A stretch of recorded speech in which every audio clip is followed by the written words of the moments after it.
Hey everybody, we're going to just look at the vocoders tonight. I think that this is something that I've always really liked. I like vocoders, I like vocoding technology. We've had some good vocoders in Logic over the years. They haven't really changed much in a long time. We have this polysynth, the Evoc 20, and we're also going to look real quickly at the Evoc 20 track oscillator.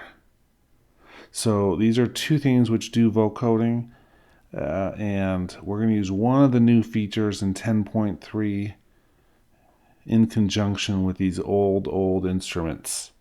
Okay, so first, you need two different things: signal, carrier, modulator, and essentially what that means is you have two different things, and we're going to meld them together. So in this case, we have a synth sound, and we're going to combine that with the drummer track.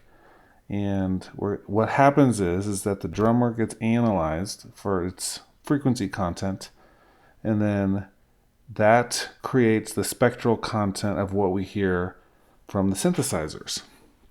Now, the difference between the two that we're using, this one right here is a synthesizer.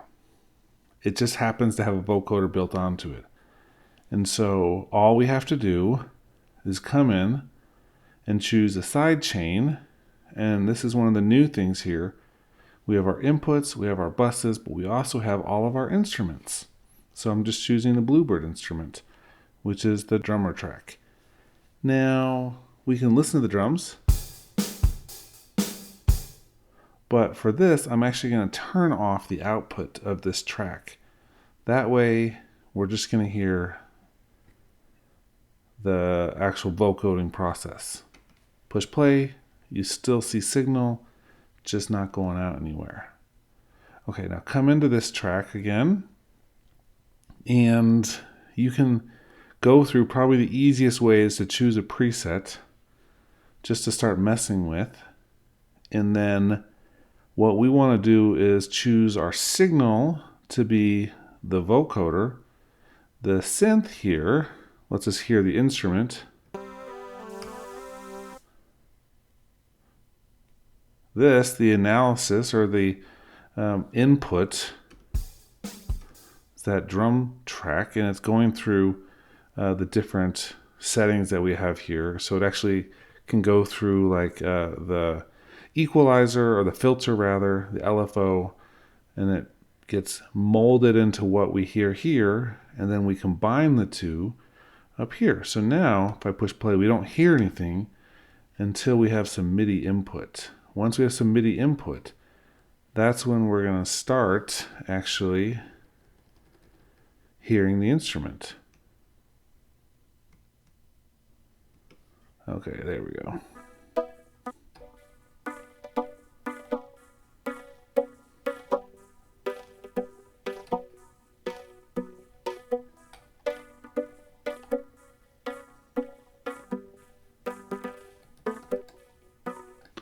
And so that's the combination, the synth getting the new sonic imprint from the drummer track.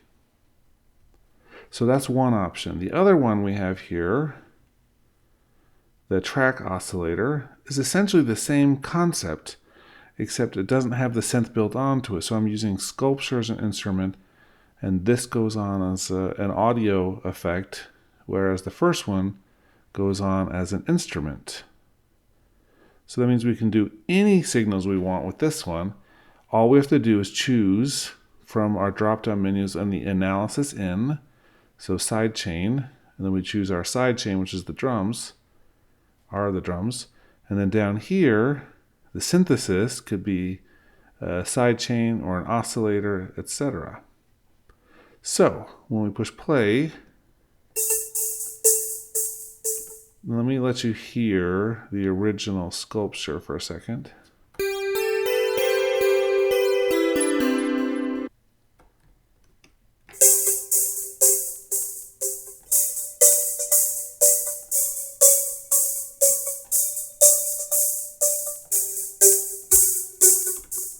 Cool. So I've been messing around with the bands here. We have 20 bands. We can shift those up. We can change the resonance on them. We can do format stretching. We have a bunch of different things here to tweak the sound so that we get it just how we want it when we're doing this combination process. So it's pretty awesome. Now the other thing we can do in this example is turn the drums back on. We'll hear a combination of the two.